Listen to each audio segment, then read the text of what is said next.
Hello, hello, everyone. How are you? We are so excited to see you all this morning. We're going to give it a second before we get started. But wherever you are in the world, good morning, good evening, good afternoon. I see a couple familiar faces, familiar names rather, in the chat. So if you're joining us and you've been on the first two sessions for youth advocacy training, thank you so much for your support. It's great to see you back on the program. And if you're new, if this is the first session that you're attending live, don't forget to check out the World Ocean Day YouTube channel. You can find recordings for session 1 and 2 over there. Now, before we get started, you guys are definitely welcome and encouraged to introduce yourselves in the chat. Your name, your age, where you're from, and let's just say, what's your favorite ocean animal? I don't know. Let's just do a little icebreaker in the chat while we get started.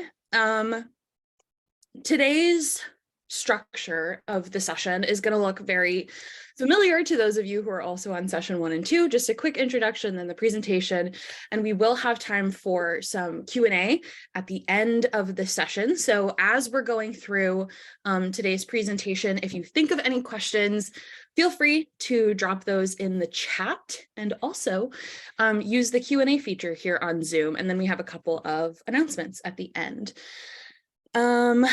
Let me see really quick. Yeah, thank you again for introducing yourselves in the chat. I do love seals. I'm not even sure if I know what a sea walnut is, Kate, so you can probably tell us. It's pretty invasive, but you've probably seen them. Okay, I feel like I've heard the name, but I can't picture it in my head. But again, thank you so much to everybody. Quick, if you're not familiar, I'm Laura. I am the Youth Initiative Supervisor for the Ocean Project, and I am the lead coordinator of the Youth Advocacy Program. So if you have any questions, feel free to reach out to me at youth@theoceanproject.org. I'll send my email in the chat in a second, but first, I would like to pass it over to our lovely speaker, my wonderful coworker, Kate Sutter. Thank you so much. Laura is such a pleasure to work with, and I'm excited to be here and talk about what I do. Just a little bit of background. So I am the community engagement lead at World Ocean Day and the Ocean Project. Just a bit of history on me, though. I've been doing communications in the ocean world for a long time. I currently work at Only One as well. I'm doing their community management and kind of getting people excited. I've worked at the American Museum of Natural History in New York for many years, and I also had experience working with the team behind Chasing Coral on Netflix called The Ocean Agency, and we did work as Google Underwater Street View.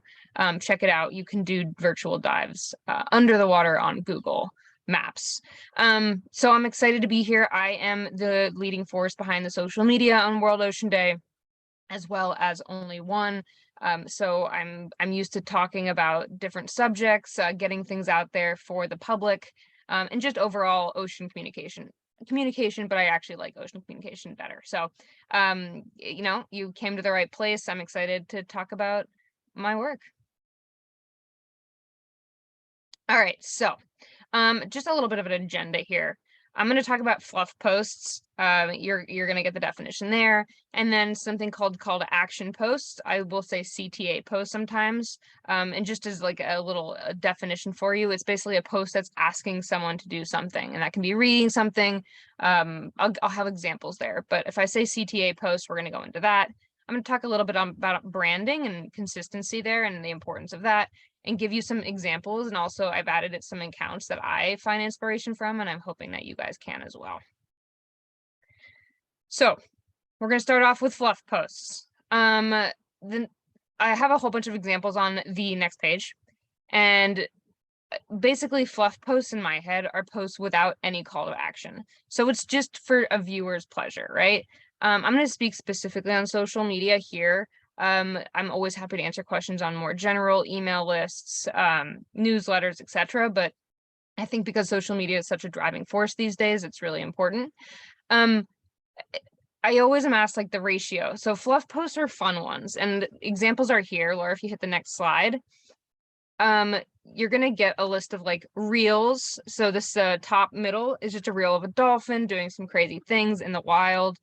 Really fun, just something as an Instagram user, you want to scroll and see that and just not think about anything, be like, that's so cool, shoot it a like and keep going. But this is by the way, a screenshot from World Ocean Day. So this was done in December, and you can see the top right, celebrations. I try to celebrate holidays from around the world. This was Christmas, and obviously there was a Christmas ocean themed post there. Again, I'm not asking anyone to do anything. I'm celebrating, showing just a little bit of love to anyone who practices that, and also like including something beautiful to a feed. And more ideas, weekly features. We do happy headlines every Friday. So I work with the interns usually, and we find these headlines that you probably didn't see before in the news, but are happy because the news is so dominated by negative news. So that's something people have to look forward to every Friday, and they know it's consistent. I love featuring art, ocean inspired art. That's a great way to find different people to work with and partner and collab with, is if you shoot them a collab request on Instagram, that they can get exposure. You form a relationship and kind of work off of that. Text posts are interesting. Right here, it was a thank you for all of the signers who signed the World Ocean Day petition for 30 by 30. This is just, again, we're not asking anyone to do anything here. It's a fluff post because we're just thanking them. We're like, hey, we acknowledge you. People like to be acknowledged. People like to be seen. And then also memes, try to stay up to date with the trends. That's a hard one, right? Because who's to say what the trend is?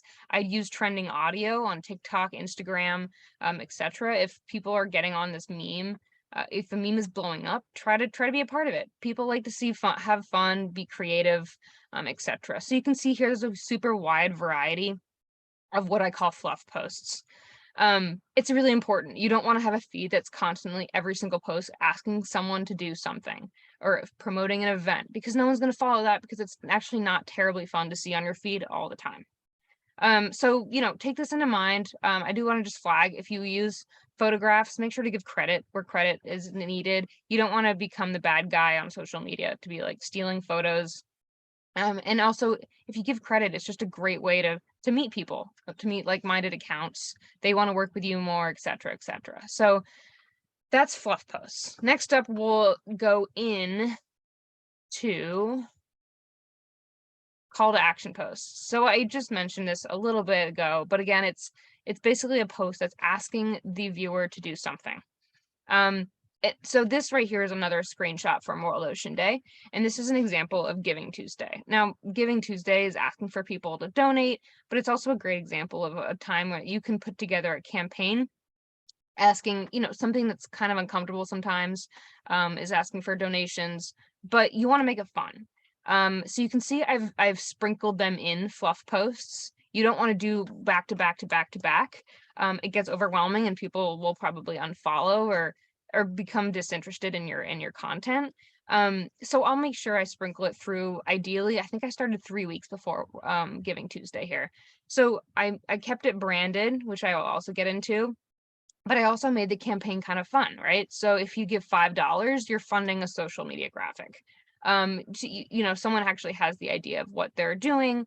They feel invested. They have an example, and they know what it is. Transparency is great. You want to have some type of consistency and call to action. I put on some other examples on the next slide. Perfect. So here's some more examples, and I think they're good ones.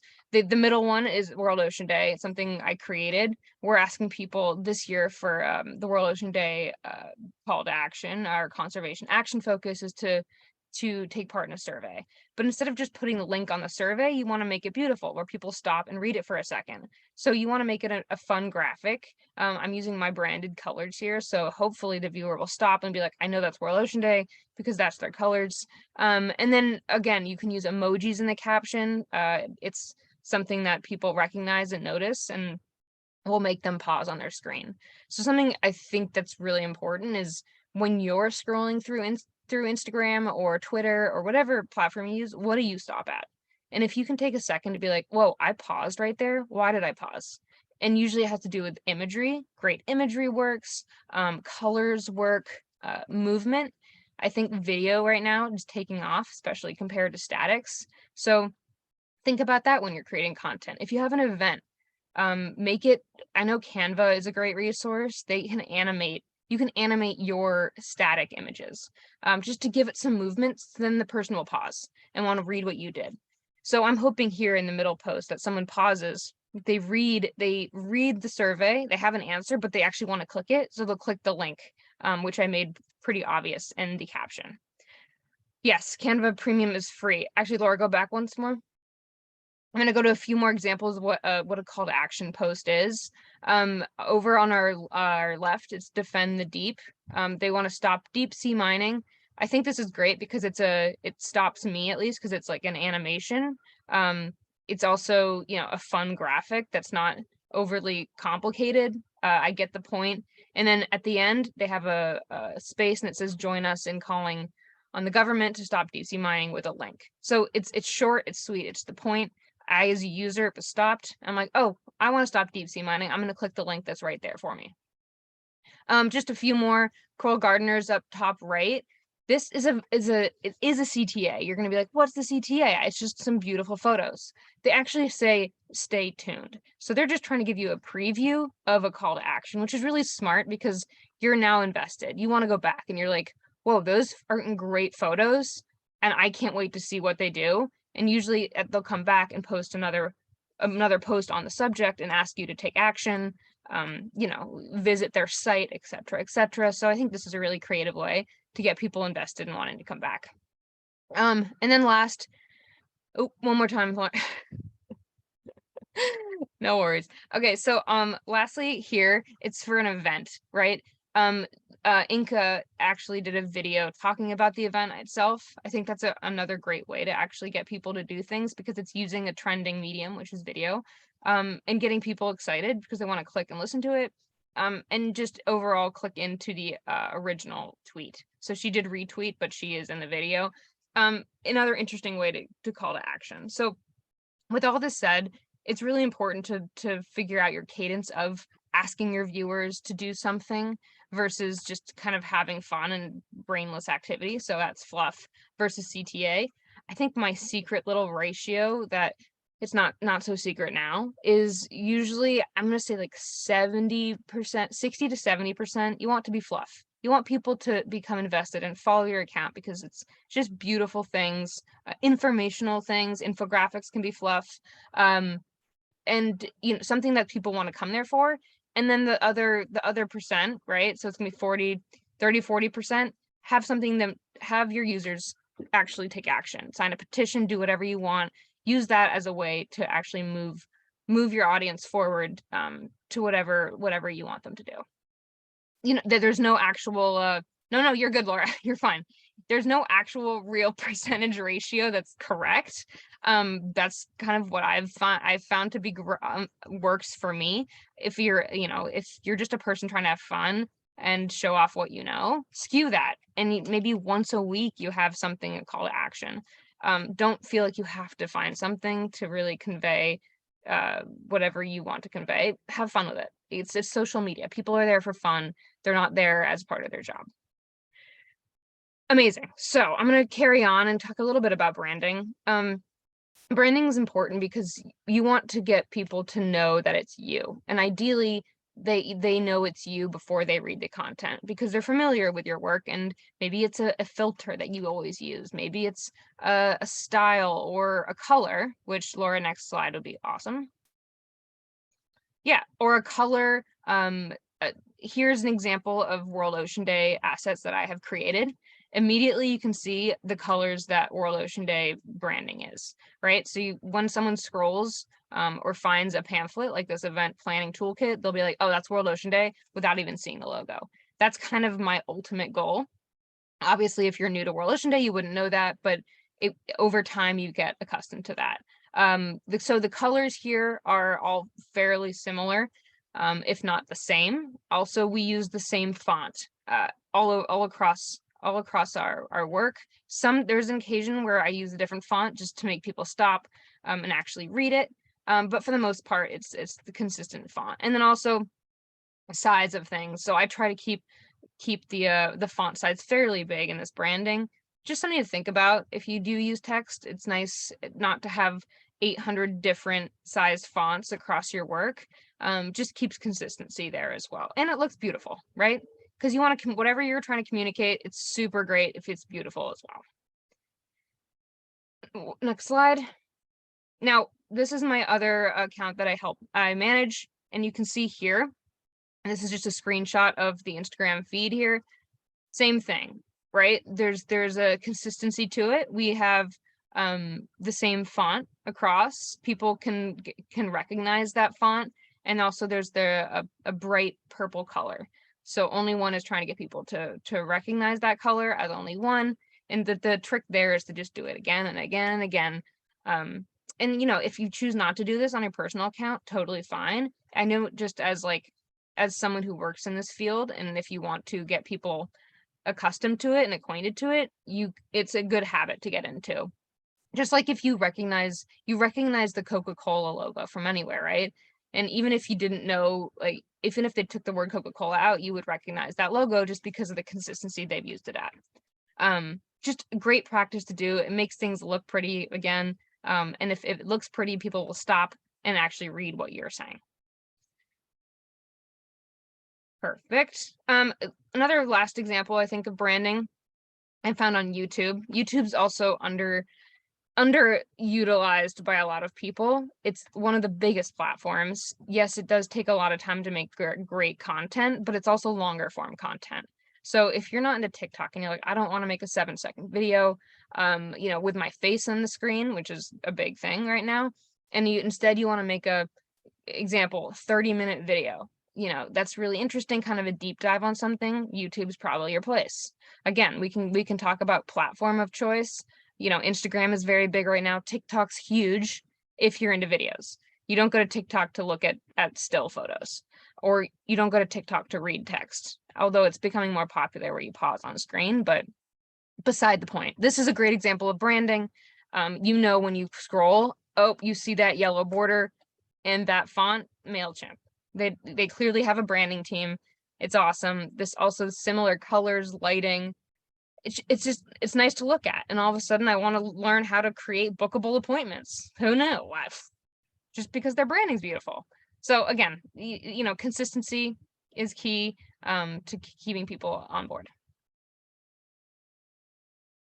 Amazing. So I know I want to leave a lot of time for Q&As, but I did want to get into a few examples, and I'd love to hear from the audience on any other examples or accounts that you love. But I'll show you a few of mine here. So this is actually a hashtag. It is an account on TikTok called Protect the Arctic. They also have an Instagram. This is a successful campaign run, right? They reached out to influencers around to basically just tag Protect the Arctic on why they needed their petitions and letters signed. It worked well. This is an amazing case study where they got millions of people to sign on and send a letter to this legislation. And it took off. It went viral, trending, all of the above. If you have time, go on TikTok, look at their content. It's not only stunning, but it's informational, it's short, it's quick, it's to the point. Just a great example of awesome comms, awesome campaigns in the ocean space. Sunrise Movement. This is an interesting Instagram account here. I chose this example on their feed because it immediately made me pause and I wanted to read it, right? They took the approach of the negative approach. I'm also into true crime, so that helps. And I'm like, oh, climate criminals, I want to read more. So you swipe and you can see it's branded. So this is all the same post. They also have their logo, so I know it was Sunrise Movement. And then this, in my opinion, the text is a little small, but it has a lot of information. But because I'm already invested in swiping, I'm going to read it. Overall, really fascinating. You can see it kind of has this like FBI look, like you're in a folder and you want to read more. And they got the colors all coordinated as well. They're really great overall on branding, and they have interesting content. And it's, again, not all of it is a call to action. This is just an informational slide through. There's no other reason other than get to know what's the content itself. So again, really beautiful example. They have an awesome account. I really advise you to go follow them if you're interested. Atmos is, again, this is like a design account that also focuses on the environment. You can tell it's visually stunning. This post itself made me pause because people, first of all, love lists. Ever since BuzzFeed took off, if someone says like 30 places you should go, I'm like, oh, I know what I'm in for. I know this post is going to be 5 slides of places to reconsider visiting this year for some reason. So it's branded. This is in their font, their spacing. It shows Atmos. Like, I knew it was Atmos from the start. And again, I wanted to know more. So I swiped, and it's worth looking at, this post, but also Atmos in general, just because they also have that filter, that kind of overlay filter that makes you pause. All part of great communication, something that's great and worth practicing. Earthly Education is less so branded, but their account is full of really interesting, sometimes funny, sometimes horrifying facts. They repost tweets on their Instagram and vice versa. A great way to communicate and kind of show support for fellow members in the community, fellow partners, is just like, reposting with credit other people's work. For example, they did this post with Parents for Future UK. So it was interesting because the Parents for Future focused on the challenges children face, and it also has to do with earthly education, just based on what happens when the planet warms to 1.5C. So again, this is a great example of collaboration, 2 awesome organizations. Something I want to look into more is illustration. So immediately I'm interested. Infographics are really popular right now. So if you have time or even the resources to go to Fiverr or some type of skill network, you can pay $5 to someone around the world to help you out who knows how to illustrate. Sometimes I do, right? Sometimes things are too complicated. I'm like, I have the idea, I don't know how to execute it. Go to your friends, go to your family, see who knows how to use Illustrator, or is just really good at drawing on a pad. They'd probably love to help you out, and it's also just fun to put on your account and get people to get more interested in a subject. I have a few more that I love. This is Future Earth. The one on the left is Future Earth in collaboration with Heated, which is a Substack and a podcast. But what I love about these, one's why gas stoves matter for the climate, the other are tea bags releasing microplastics in your cup, is because it brings it back to something familiar, right? We're not talking all of a sudden about billionaires. We're talking about you in your regular everyday life. And people want to do that, want to see that, want to hear about it. Oh, I know what tea bags are. I use one every morning. Oh my gosh, is it releasing microplastics? I want to know more, because it's something that's tangible. It's in everyday life. Another one is like the safety of balloons in the environment like around Valentine's Day or even Mother's Day. Like things you didn't consider that might like slowly change someone's mind. Fascinating. These are sometimes they're timely, like the balloon one for Mother's Day, posted around something around the holidays, or sustainable packaging around the end of the year when other holidays are practiced. People do appreciate some type of timeline or reason why you're posting it. And the gas stoves post happened because in New York there's a gas stove ban, so people were wondering. There's a lot of talk about it, but no one really knew the science behind it. So this is an awesome post, collaboration with 2 people. Clearly it's branded, it looks beautiful. I personally would stop and read it, even though I didn't know I was interested in stoves, but I use one every day. Little examples. Awesome. So those are a few. Again, I'd love to you guys hear your favorite accounts, people that you follow. Make a mental list of reasons why you stop next time you're on a social media or a blog. Like what makes you stop? And I always reach out to me if you have some other ideas other than, beautiful imagery, just interesting topics. When I wanted to bring this back because I make a lot of these, and I do know it's sometimes overwhelming to be like, okay, Kate just threw a lot of great, cool ideas and inspiration at me. Like, I just have a pen in my brain. Well, I put together a small resources page together for you. first things first, beautiful imagery can be hard to come across, especially free. So first of all, there's Ocean Image Bank by the Ocean Agency. I was lucky enough to help start that, and we created and gathered top tier photographers who donated their images for non-commercial use. You can download it, just make sure to credit them and the Ocean Image Bank. But again, it's free to use. Unsplash is a great site. Behance by Adobe, that just is a great way to find imagery. That's coming from artists, so make sure that you reach out if you do use it. And Pixabay is another free library of images that you can find pretty much anything. Guys, design and copy. I mentioned Canva. Canva is a beautiful, beautiful tool, especially if you don't want to get into the nitty gritty of Photoshop, but it does so many things. You can explore. There are free accounts just to use the basics. And if you want premium, you have to pay a little bit of money. If you're part of a nonprofit, it is free. I use that for most of my social posts anyway. There's templates. They just make the world a little bit easier. And Hemingway, that's another underutilized app. So it's just Hemingway. You type in Hemingway app on Google and you can put in text and it tells you what grade you're at, right? So sometimes it's easy to get carried. Oh, you just get excited about abalones, right? I love abalones, but then you get really caught up in abalones and you get scientific and you talk about their mating processes. And then you plug in your text there and it says grade 12. And you're like, oh, like, I'm gonna be honest, guys, the key there is aim for grade 6 to 8, right? The general public can understand it. Anyone in pretty much the world can understand it who's on social media. Do not get too complex. People will immediately keep scrolling. I don't care about abalone mating. Keep scrolling. So check out that app. It kind of just makes you think about your writing style, and also it helps you with grammar and all of that, but also just the level that you're talking to your audience at. It's free. Use it.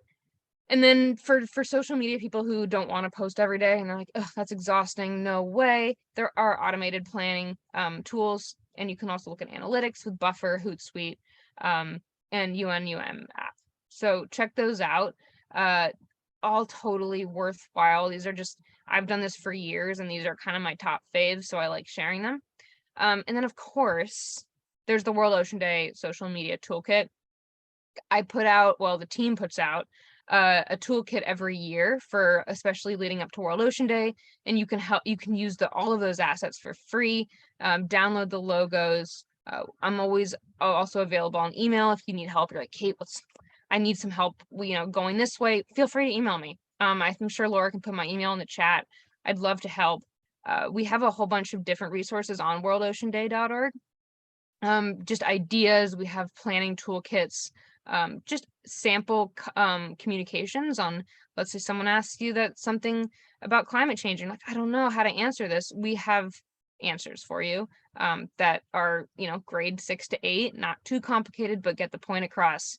It's a great hub that I love to push, not just because the team that I worked with helped make it, but it's something that's really solid and helpful around World Ocean Day and ocean conservation in general.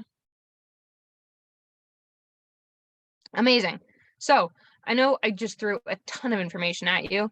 Just overall communications, especially in the social media world, which is how we live today.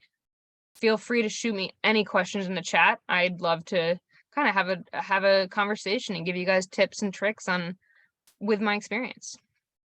Thank you so much, Kate. I think that it is a lot of information, but it is so helpful and comprehensive and so in depth. I feel like we're really in a lucky position to be able to have this conversation with you. And I want to kind of, the first question I want to ask, so we can give a couple people more time. I know that one question just came in, or thank you, rather, Kayla. I want to give people time to kind of formulate their questions. So to kind of connect everything that you've talked about in this session to session 1 and session 2.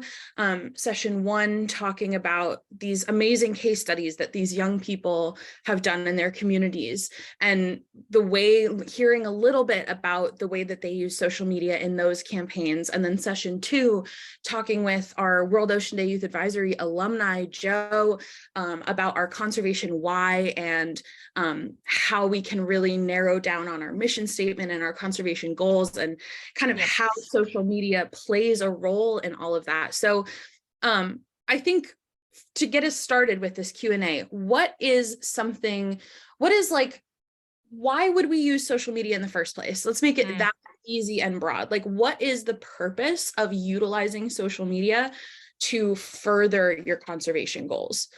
Totally.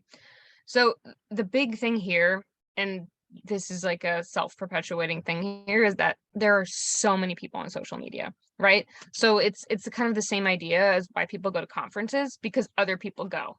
And it's people you want to kind of target and talk to and network with. The same idea is for social media. There's a ton of people out there, and there's people who are interested in your things that they don't yet know they're interested in. So a lot of it is making content to people that you are specifically aiming at, right? So if you have an event and it's for, kindergarten through 6th grade, that's who you want to attend, you can start to target parents and be like, hey, parents on social media, because that's, 6th graders, maybe they're on Instagram, I don't know. Kindergartners are not. You can be like, parents, there's this great event for your kids this Saturday, and people will share it. There's the ability to share without, forwarding emails. Back a while ago, you had forwarded different emails and get on chains and look at forums. They made it easy. Like, they being the larger world has kind of formed a community online, and you want to tap into that because that's where people are. If people aren't there, then probably look elsewhere. I know there's some younger social media platforms, and that's great. You're just not going to get the audience. So, like, same thing with hashtags, right? You're trying to get your word out. It's such a cool way that you can get your word out. People will search hashtags for like events in Boston. Boom, your event pops up. And it's people who would never see your poster if you walked around and posted it on your in your local neighborhood.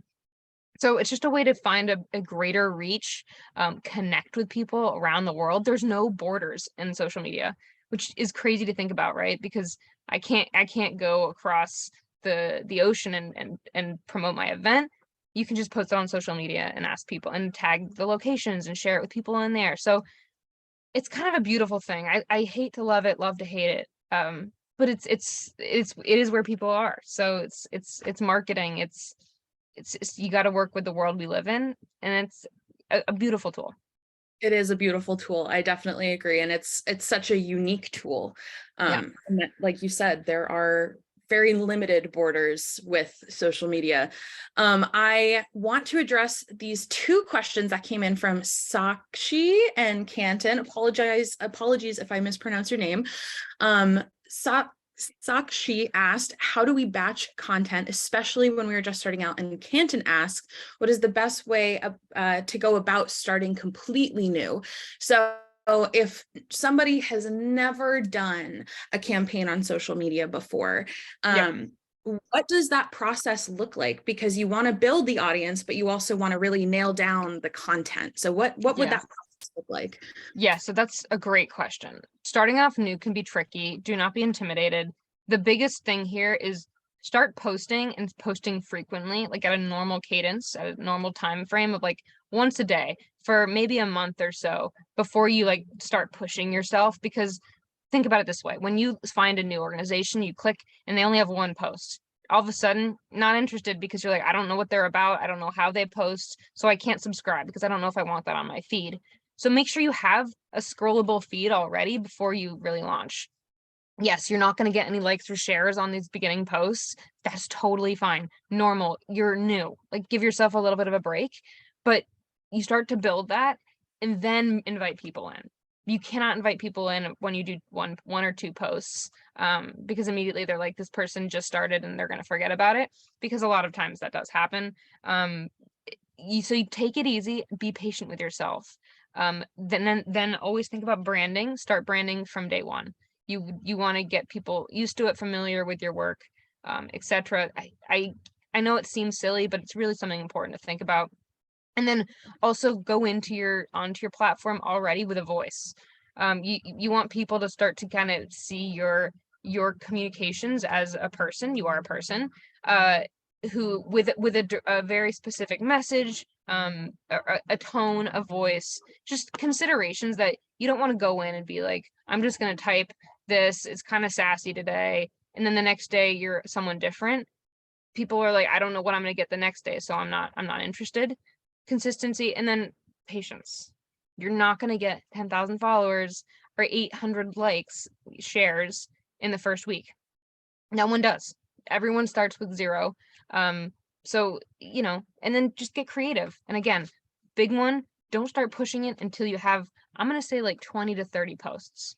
And you can do them all at once, but I tend to do 1 post a day on all my accounts just to keep up with the algorithm, get yourself starting to be seen, use hashtags, and then start to DM people asking, hey, follow me. This is what I can provide you. So don't be too spammy, but all little hints and tricks. I think it's so funny to say that having patience while doing a social media campaign is like a really key thing to remember, because with social media, everything moves so fast, and we're always expecting to be putting out content all the time, which is why those platforms that allow automated posting are so helpful. Yes. But like you said, when you're just starting out, patience really is a virtue, and it's almost counterintuitive. But I really like what you were saying, and I think that actually does kind of answer a couple of the other questions we have in the Q&A. What makes up a good social media campaign? I feel like everything that you just mentioned definitely relates to that. Specifically about the CTA post, though, do you have any like specific tips and tricks about CTA posts in general that make them a little bit more, like give them a little more of an edge on social? Yeah. Honestly, the simpler, the better, right? It's people, and here's an example. With my work at Only One, we have a campaign, stop deep sea mining. That people know what it is. Okay, it's stop. And then they're like, deep sea, they know what mining is. They're like, oh, there's a thing called deep sea mining. We want to stop it. Super straight to the point. Like, okay, that's it. That's what they're asking to do. That's what this petition is. Great, I'll sign on.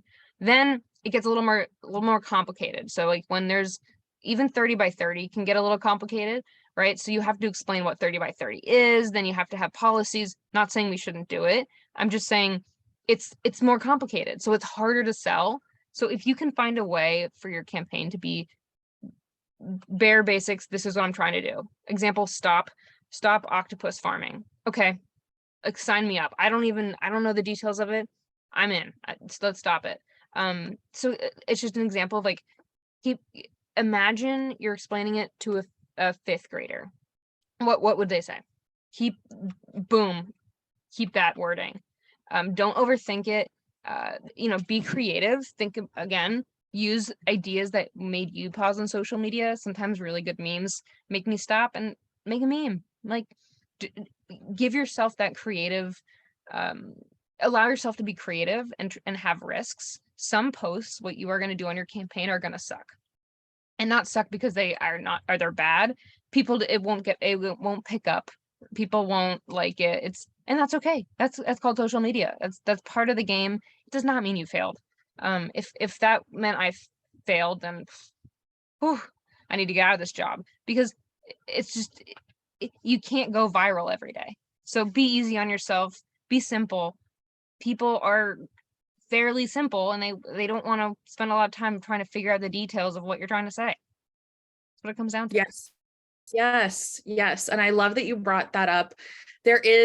We've talked about this before when Kate and I have done this social media session in previous iterations of youth advocacy training. This has been brought up almost every time. And I feel like, especially with Gen Z and especially with younger folks who have grown up using social media throughout their early childhood, they kind of expect at one point to go viral. But the thing is, when you're talking about a campaign and a call to action, not everybody is necessarily like everybody in the world. If you're talking about like climate change, obviously something as broad as that is really, relatable to most people on the planet. But if your campaign has to do with something that's really specific to your local community or specific members of your community, you don't have to worry about the numbers as much, because if you're reaching your target audience, that's the main thing that you should be worried about, rather than actually looking at the numbers of how your posts are doing. So that's also just something to keep in the back of your head. Totally. And especially with events or even petitions, if your petition's like stop this grain mill in, Mainville, USA, you want people in Mainville, USA to sign that. You don't need people from Sweden. Appreciate it. I'll take the love, but that's not important for you right now. You just want to get it to the people. And if you get 50 signatures and there's 100 people in that town, that's a freaking win. So take it where you can get it. Events, your event poster based in California does not need to be going to people in Delaware. And that's fine. If you get 50 likes from everyone who's in California, consider it a win. Give yourself a pat on the back. I agree. And it's really important to celebrate those little wins too. Like I said before, social media runs really quickly. It goes fast. Things happen really on a condensed timeline. And it can be really difficult to remember to stop and slow down and celebrate the little wins that you do have. There are 3 really awesome questions in the Q&A right now, and I'm just going to read them all off because I think that your answer to all 3 of them can kind of connect them together because they're all pretty related. So the first question is from an anonymous asker, how to increase audience engagement. I struggle to get comments under my posts, even though I always try to ask a question in the caption. First of all, I think you're doing a good job by always trying to engage with your audience. I think you're off to a good start there. And then Ariane asks, keeping in mind that we have limited money, referencing needing to pay to sponsor posts on Instagram. Yep. How do we choose which posts and what kind of content is the most important to boost on Instagram if you're considering that in your budget? And then Kaya asks, do you have any recommendations on securing collaborations with like-minded creators and organizations? And I think all of those questions honestly have to do with just audience engagement just in general, and trying to prioritize the aspects of social media that you're going to kind of utilize to your advantage. Yep. I feel for guys, these are great questions. Something I would have loved to ask myself too many years ago. Audience engagement is hard. So there's not me going to be like giving you the secret sauce here. I do have some tips. The tips here are interact with other accounts. So go and follow people, comment on other people's videos from your account. They'll see your name and your comment and come back. And a lot of the times they'll comment on things back, like posts, slide into people's DMs saying, I love your content. That's it. You're not asking for anything else. They'll follow you. They'll start to interact more. Your engagement will directly correlate with audience engagement.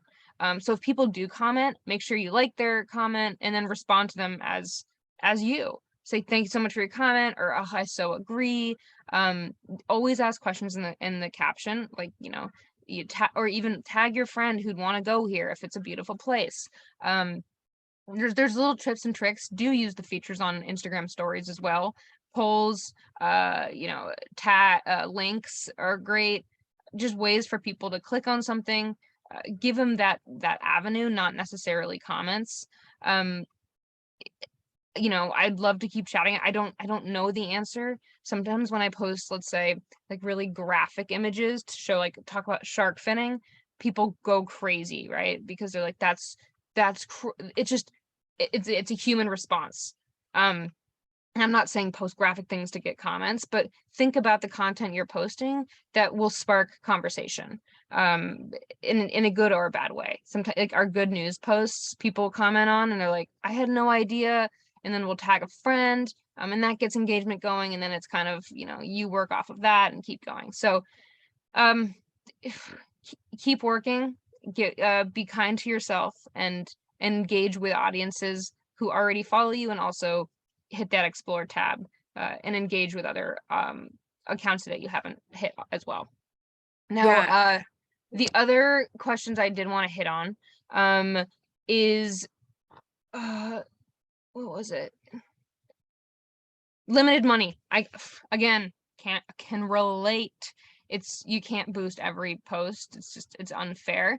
This, you have to think about from a strategic point, if you just want to gain followers, like I need to know like the kind of the point of like why you want to boost it. If you want to gain followers, think about a reel. Videos do so well, right? Videos will consistently get 3 to 4 times more views and likes and shares than my static posts. So maybe to consider a video of a face to cam, something that will make people pause, a post that you're confident in that will do well, and maybe it doesn't have a call to action. If you want to get followers, if you have a petition that you want to promote, you can promote that, make sure it's beautiful, make sure people still want to pause. But it's kind of dependent on what your ultimate goal is here. It, for the most, it is sad that you do need to promote things to get a lot of followers. But do make sure you use target audiences and promote that to very specific people who you're trying to talk to, so that you're not just spending $100 and just like throwing it out in the wind. No, you're throwing it out, you're carefully making sure that these people see it. And I know Instagram ads does have those capabilities. So just be specific with your target audience and be strategic. I wish I could be more helpful on that one. And then I know there was another one on collabs. I am the biggest collab fan because it basically means you're sharing their audience. You're getting a glimpse into their audience and vice versa. I reach out usually on DMs, saying, "Hey, love your work. Is there would you be interested in collabing?" Another thing I'll do is I will ask someone if I can repost their content, saying, "I'll absolutely invite you as a collaborator, give you credit." Most of the time people are like, sure, like let's do it because you're promoting my work. And you can grab some of their audience. Email people. People want to work together. If you get no's, usually it's because they're too busy and you're like, rock on, like let's talk later because you've made that connection. They know your name, they know your organization, maybe they'll throw you a follow. But for the most part, I'm going to be honest, I'm going to say 80% of people come back and they're like, I would love to. So just try it, because, if you don't try it, then you'll definitely get a no. Big fan of it. I've also made a ton of social media friends by introducing myself. Like I'll reach out to big organizations saying, "Hey, I'm Kate. I don't know who's behind the social media, but you want to team up?" And they're like, "Yeah, hey, my name is, Ruby. Let's do it." And now we're good friends. So use social media as like, that's the beauty of it. I was mentioning before, like make friends, talk to people, like be bold. And if people say no, who cares? Move on. There's a lot of other people out there. My one thing that I want to kind of add to all of that really, really helpful sentiment, Kate, is that I feel like one of the biggest barriers for a lot of people on social media is feeling really awkward, like feeling really uncomfortable with the idea of like reaching out to a stranger. And one question that we get a lot doing youth advocacy training is like, as a young person in professional spaces, how am I supposed to be taken seriously? And that kind of mentality can kind of permeate through the use of social media too. And I think honestly, for my end, at least, my biggest piece of advice there is to shoot your shot. Whether it's up to your CTA post, your call to action, and whatever, if you're really nervous about your budget and you only have room for 1 or 2 sponsored posts, don't overthink it. Kate said, just shoot your shot. And same thing goes with collaborative posts. Like you can just request to collab post with anybody. The worst thing that they can do is decline it. And then probably also they'll be like, who is this person? And they'll come to your profile and they'll check you out anyway. And they might really like what you do. So, shoot your shot. I think that's my piece of advice on this, at least. I love that. And genuinely, if you don't ask, it will never happen. And that's like goes for anything. Finding jobs. I've asked so many people, "Hey, can I have a job?" And they're like, "No." Okay, moving on. Like, but if they had a job, honestly, all of my jobs I've gotten are because I've asked. And they're like, "Actually, yeah, because I asked." If it's the same thing in life. Just try it, but also remember to be easy on yourself. If it doesn't work, it doesn't work, and that's okay. I can't tell you how many countless posts flopped, and I'm like, well, I learned my lesson. We're gonna keep on keeping on. So great point, Yeah. Laura. And I think that actually Kaya just asked a question that kind of relates to all of that. Can you touch on professionalism on social media, especially using when things like TikTok audios that may be trending? And I think that's an excellent question because I get stumped on a lot of that too. It's hard to find that balance for sure. Yes, it is. This is going to be something about like consistency, right? If you do silly posts and then all of a sudden want to be taken seriously, it ain't going to work. Interesting that you brought up TikTok audios that are trending. You just want to, I think, really carefully pick which trending audios you're gonna pick. You probably don't want to avoid Cardi B. But then there's also some like really beautiful instrumental trending videos at the same time, or even just like beats or little dances. If you want to do the dances and like point at climate facts. Like you can cater it. You can still be professional and add to your brand or to whatever content you're trying to push while being part of it, and like have fun. Don't avoid the curse words. Sorry, I'm knocking my computer all over. I'm getting too excited. Avoid like the curse words. Stay professional in that, but then also have fun. So people want to watch that fun. So honestly, my best piece of advice is like make a dance, because I freaking love those TikTok dances. And like every time you point to something, a new fact pops up, and people are like, oh, that's fun, because they're there for the dance, but they're grabbing the comms that you're trying to push at them at the same time. So be careful with the audio. Sometimes also avoid trends. If it's I mean, an example is like those dangerous things that the teens are doing. That's an extreme example, but stay away from ones that you're like, I don't know how to be professional and do it. Don't do it. Stick to the beautiful like reels with instrumental strings that like show off the beauty of the Arctic, right? I mean, you can get so creative with it, but stay on the safe side if you're trying to build up that professionalism. Unless you're a content creator and you want to get in the media and really hype things up, which I'm assuming you probably don't want to. Stay safe. Stay safe on the internet, and just don't dive in where you don't have to. Yeah, totally.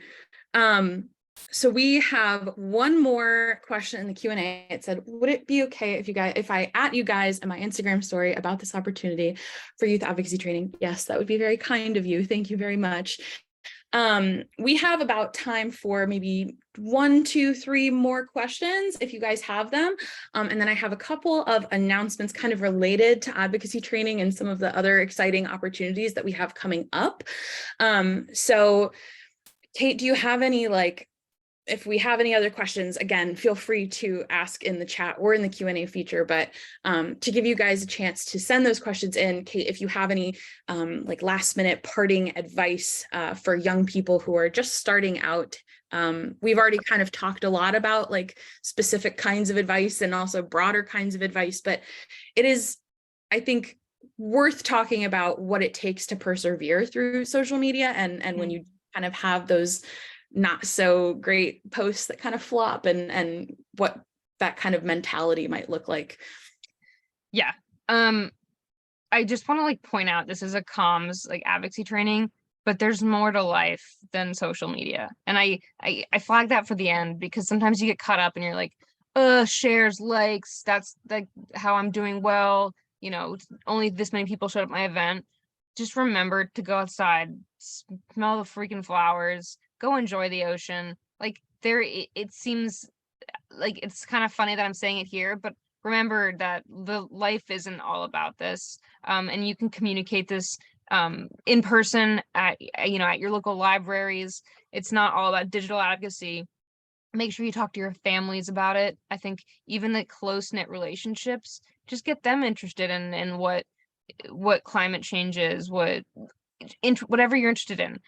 Make it, those are little wins, and you want to take little wins where you can this day and age, especially. But it's not about the big picture. There's more to life than Instagram. That being said, if you are trying to communicate on Instagram, I've said it many times, be easy on yourself, experiment. Some things are gonna fail. Don't make that about you. You did not fail. Yes, that post, actually, the post didn't fail because you learned from it. There's no real such thing as a big fail. And again, experiment. Try something new.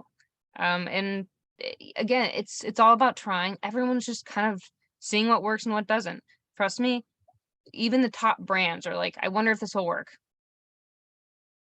They don't know. They're learning from their insights as well. So, again, I'll finish this up by saying, uh, feel free to reach out to me. We're all in this boat together, trying to communicate different things, different ideas, different call to actions, but at the same time, we're all playing the same game.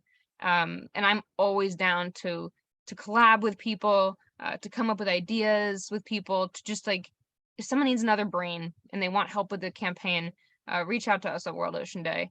And we want to help, especially around ocean stuff where I get excited about. Yeah, I think that's lovely to end on.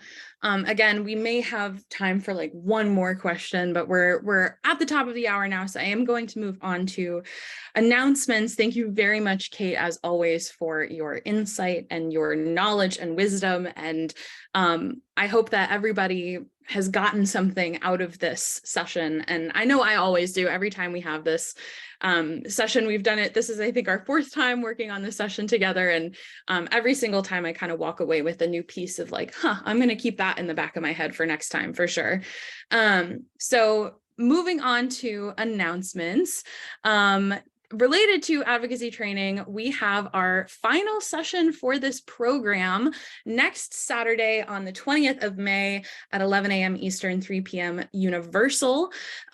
We are hoping to have translated versions of the recordings and each of the session slides available in the next few weeks, most likely after World Ocean Day. And those will be translated in the closed captions of the recordings. Again, if you've missed the first two sessions and or won't be able to watch the session next weekend, we hope you will be able to, but in the case that you're not, we have our recordings up on YouTube. And then World Ocean Day resources. World Ocean Day is, I've lost count of where we are. I think we're something like 25, 26 days away from World Ocean Day. So definitely getting there soon. And like we've already talked about, we have our social media toolkit up on the website for you guys to download and use as your own resource in your own organizational event planning purposes. And we also have an event planning toolkit as well to help you with that. We also talked about our 30 by 30 survey a little bit at the beginning and our 30 by 30 action guide if you want to check those out. Those are beautiful little CTA examples if you want to kind of apply what you've learned today. And then for those of you who have been following World Ocean Day for a while, you'll know that we have our World Ocean Day Youth Advisory Council. We have a lovely cohort of 26 students from 20 different countries this year. And after World Ocean Day, the application to join the 2023-2024 cohort will be opening very soon, in sometime around late June and early July. We don't have a set date for that just yet, but if you subscribe to any of the World Ocean Day newsletters, our regular general World Ocean Day newsletter or our Youth Initiative Rising Blue Network newsletter, you'll be notified when those applications open. So if anybody else has anything that they want to add to the chat, let us know. If you want any questions answered, I can send Kate's email in the chat one more time. And I hope that you guys have enjoyed this session. Thank you again, Kate, and have a great rest of your weekend, everyone. I hope to see you next week for session 4. Thank you, guys. Always a pleasure. And there's Kate's email one more time in the chat. Thank you, everyone. Have a great rest of your day. And yeah, have a great weekend. Have a great weekend, guys. Thank you, Laura. That was a lot of fun.